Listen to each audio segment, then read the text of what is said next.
Assalamualaikum warahmatullahi wabarakatuh, sahabat beriman. Semoga rahmat dan keberkahannya selalu terlimpah kepada kalian.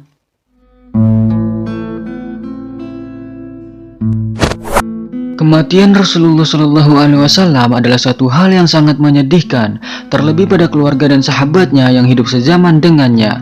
Begitu juga dengan kita, umatnya yang memiliki kecintaan kepadanya, seharusnya juga merasakan kesedihan akan kematian Rasulullah.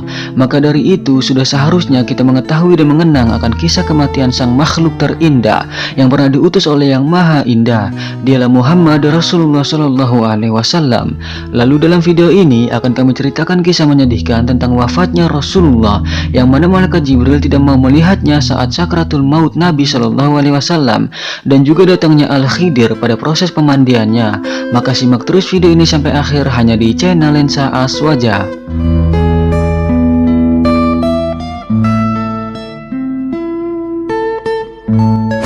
Ibnu Mas'ud radhiyallahu anhu meriwayatkan, tatkala kewafatan Nabi Shallallahu Alaihi Wasallam telah dekat, kami berkumpul di rumah ibu kami, yaitu Aisyah radhiyallahu anha.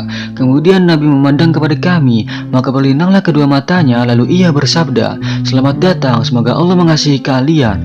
Aku berwasiat kepadamu sekalian supaya bertakwa dan taat kepada Allah. Sesungguhnya telah dekat perpisahan dan telah hampir pulang kepada Allah dan kepada surga ma'wah. Maka hendaklah Ali memandikanku." Al-Fadl bin Abbas yang mengucurkan air dan Usama bin Zaid membantu keduanya. "Dan bungkuslah aku dalam pakaian-pakaian jika kalian mau, atau kain putih dari Yaman. Apabila kalian telah memandikanku, taruhlah aku di atas dipanku dalam rumahku ini di pinggir liangku. Kemudian keluarlah kalian semua sebentar, karena yang pertama kali menyelatiku adalah Allah Subhanahu wa Ta'ala, kemudian Jibril, lalu Mikail, lalu Israfil, dan kemudian malaikat maut bersama tentaranya, dan dilanjutkan dengan malaikat lainnya. Kemudian masuklah kalian ke dekatku, kelompok demi kelompok, lalu salatilah aku." Setelah mereka mendengar wasiat perpisahan Nabi Shallallahu Alaihi Wasallam, maka mereka kaum muslimin menjerit dan menangis raya berkata, "Ya Rasulullah, engkau adalah Rasul kami dan pemimpin urusan kami. Apabila engkau telah pergi dari kami, kepada siapakah kami kembali?" Lalu Rasulullah menjawab, "Aku tinggalkan kalian semua dengan hujjah dan thariqah yang putih, dan aku tinggalkan untukmu dua penasihat yang dapat berbicara dan yang diam. Yang berbicara adalah Al-Quran, dan yang diam adalah maut. Apabila kalian mengalami urusan yang sulit, maka kembalilah ke Al-Quran dan As-Sunnah. Dan apabila hati kalian keras, maka lunakkanlah dengan memikirkan hal ihwal mati." Rasulullah Shallallahu Alaihi Wasallam menderita sakit pada bulan Safar. Beliau sakit selama 18 hari dan orang-orang pun menjenguknya. Sakit yang membawanya wafat itu dimulai dengan pusing yang beliau Shallallahu Alaihi Wasallam alami. Beliau Rasulullah Shallallahu Alaihi Wasallam dibangkitkan pada hari Senin dan meninggal dunia pun pada hari Senin pula. Dan tatkala tiba hari Senin itu, sakitnya menjadi berat. Ketika waktu subuh tiba, maka Sayyidina Bilal mengumandangkan azan subuh. Lalu setelah itu berdiri di depan pintu Rasulullah Shallallahu Alaihi Wasallam dan berkata, "Assalamualaikum ya Rasulullah." Lalu Sayyidah Fatimah berkata, sesungguhnya Rasulullah sedang sibuk dengan dirinya. Maka Sayyidina Bilal pun masuk masjid dan tidak memahami perkataan Sayyidah Fatimah radhiyallahu anha. Dan tatkala pagi mulai terang, Sayyidina Bilal datang kedua kalinya dan berdiri di pintu Rasul lalu berkata lagi, "Assalamualaikum ya Rasulullah." Lalu Rasulullah mendengar salam Sayyidina Bilal dan berkata, "Masuklah Bilal, sesungguhnya aku sibuk dengan diriku dan terasa berat olehku sakitku ini. Hai Bilal, suruhlah Abu Bakar sholat dengan orang-orang itu." Maka keluarlah Sayyidina Bilal seraya menangis dan meletakkan tangannya di atas kepalanya sambil berkata, "Oh bencana, putuslah harapan dan remuklah punggung. Oh andai aku tak pernah dilahirkan oleh ibuku." Kemudian Sayyidina Bilal masuk masjid dan berkata, "Hai Abu Bakar, sesungguhnya Rasulullah menyuruh engkau sholat dengan orang-orang itu karena beliau sibuk dengan dirinya." Mendengar hal itu, tatkala Sayyidina Abu Bakar melihat mihrab Rasulullah SAW kosong tanpa Rasul, dia tidak mampu mengendalikan dirinya, lalu menangis dan tersungkur tak sadarkan diri, sehingga kaum muslimin pun gaduh karenanya. Lalu Rasulullah pun mendengar kegaduhan mereka lalu berkata, "Ya Fatimah, teriakan dan kegaduhan apakah ini?" Sayyidah Fatimah menjawab, "Kaum muslimin gaduh karena mereka kehilangan engkau."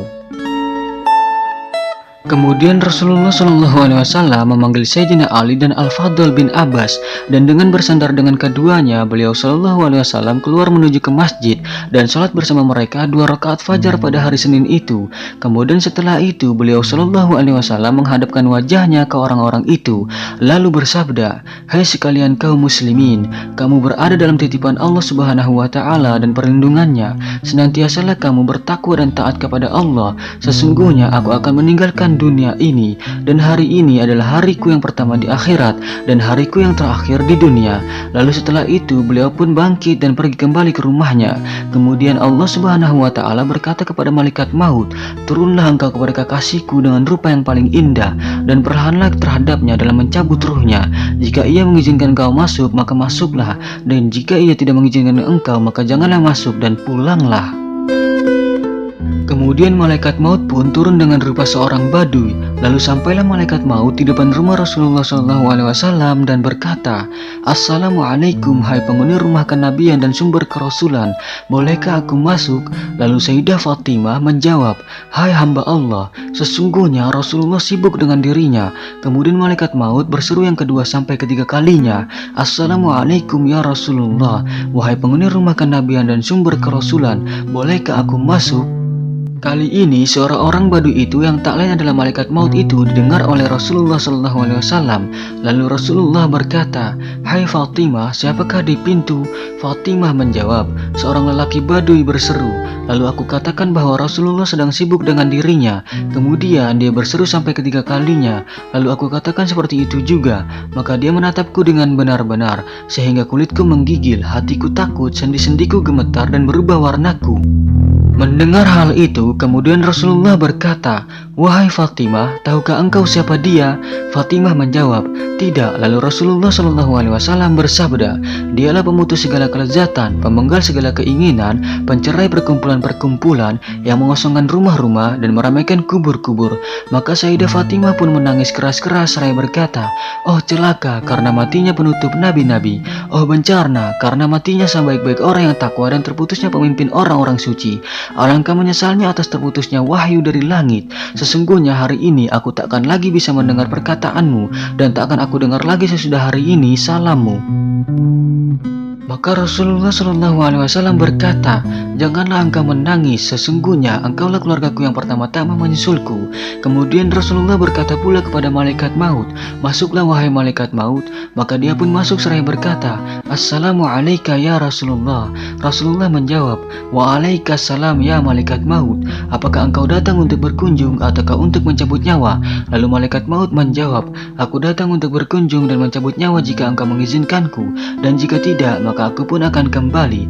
Rasulullah berkata, "Hai malaikat maut, di manakah kau tinggalkan Jibril?" Lalu malaikat maut menjawab, "Aku tinggalkan dia di langit terendah, sedangkan para malaikat lain bertakziah kepadanya." Dan tak lama kemudian turunlah malaikat Jibril alaihissalam, lalu duduk di sisi kepala Rasulullah SAW. Maka berkatalah beliau SAW, "Tidakkah engkau tahu bahwa perkara ini telah dekat?" Malaikat Jibril menjawab, "Tentu ya Rasulullah." Rasulullah berkata lagi, "Kabarkanlah kepadaku kemuliaan apakah yang akan aku peroleh di sisi Allah." Lalu malaikat Jibril menjawab, "Sesungguhnya pintu-pintu langit telah dibuka, dan para malaikat telah berbaris bersaf-saf menunggu kedatangan ruhmu di langit, sedangkan pintu-pintu surga telah dibuka, dan bidadari seluruhnya telah berhias menunggu kedatangan ruhmu." Lalu Rasulullah berkata, "Alhamdulillah, hai Jibril, kabarkanlah kepadaku bagaimanakah nasib umatku di hari kiamat." Malaikat Jibril menjawab, "Aku kabarkan kepadamu bahwa Allah Subhanahu wa Ta'ala berfirman, sesungguhnya aku mengharamkan surga atas nabi-nabi yang lain sebelum engkau memasukinya, dan aku haramkan atas umat-umat yang lain sebelum umatmu memasukinya." Maka berkatalah Rasulullah SAW, "Sekarang barulah hatiku senang dan hilang kesedihanku." Kemudian Rasulullah SAW berkata pula, "Hai malaikat maut, dekatlah kepadaku." Maka malaikat maut pun mendekat dan melaksanakan pencabutan ruhnya. Tatkala ruh Nabi SAW mencapai pusatnya, beliau SAW berkata, "Hai Jibril, alangkah hebatnya kepedihan maut ini." Maka malaikat Jibril pun memalingkan wajahnya dari beliau, sehingga Rasul berkata, "Hai Jibril, apakah engkau tidak suka memandang kepada wajahku?" Malaikat Jibril menjawab, "Wahai kekasih Allah, siapakah yang kuat? Siapakah yang kuat hatinya memandang wajahmu dalam keadaan sakratul maut?"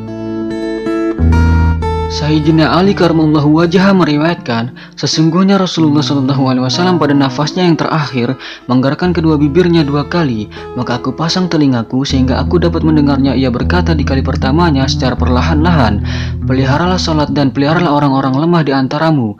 Lalu di kali keduanya ia berkata secara perlahan-lahan pula, umatku, umatku, umatku. Dan berakhirlah hidup manusia yang paling mulia ini. Rasulullah SAW meninggal dunia pada hari Senin bulan Rabiul Awal. Andaikan dunia bisa kekal untuk seseorang, niscaya Rasulullah kekal di sana. Lalu ketika Sayyidina Ali telah meletakkan jenazah Rasulullah SAW di atas dipan untuk dimandikannya, tiba-tiba terdengarlah suatu seruan dari sudut rumah dengan suara keras sekali. Janganlah kalian memandikan Muhammad, karena dia suci lagi mensucikan. Maka Sayyidina Ali pun hampir terpengaruh dengan perkataan itu lalu berkata, siapakah engkau? Sesungguhnya Nabi telah melakukan hal itu. Dan tiba-tiba terdengar pula suatu seruan lain, hai Ali, mandikanlah ia, karena sesungguhnya seruan yang pertama adalah iblis, itu karena dengki kepada Muhammad dan bermaksud supaya Muhammad masuk ke dalam kuburnya dengan tidak dimandikan. Lalu berkatalah Sayyidina Ali, semoga Allah membalas kebaikanmu karena engkau telah memberitahukan kepadaku bahwa itu adalah iblis. Siapakah engkau? Lalu dijawab olehnya, aku adalah Al-Khidir, aku menghadiri jenazah Muhammad SAW. Maka dimandikanlah Rasulullah oleh Sayyidina Ali, sedangkan Al-Fadl bin Abbas dan Usamah bin Zaid mengguyurkan air, sementara malaikat Jibril membawa obat pengawet dari surga. Lalu mereka membungkus Rasulullah dan menguburkannya di kamar Sayyidah Aisyah radhiyallahu anha pada malam Rabu tengah malam, dan ada pula yang mengatakan pada malam Selasa. Sahabat beriman yang insya Allah dirahmati Allah Subhanahu wa Ta'ala, itulah pembahasan kisah tentang wafatnya manusia agung yang diagung-agungkan oleh Allah yang Maha Agung. Dia adalah Muhammad Rasulullah. Dia adalah Rasulku dan Rasul kalian. Semoga kita termasuk dalam golongan orang-orang yang diberi syafaat oleh Rasulullah, sehingga keselamatan bisa kita dapatkan di dunia dan di akhirat. Amin ya Allah ya Rabbal Alamin. Sungguh kebenaran hanya milik Allah Subhanahu wa Ta'ala, dan mohon maaf jika ada kesalahan. Itu merupakan suatu kelalaian dari kami.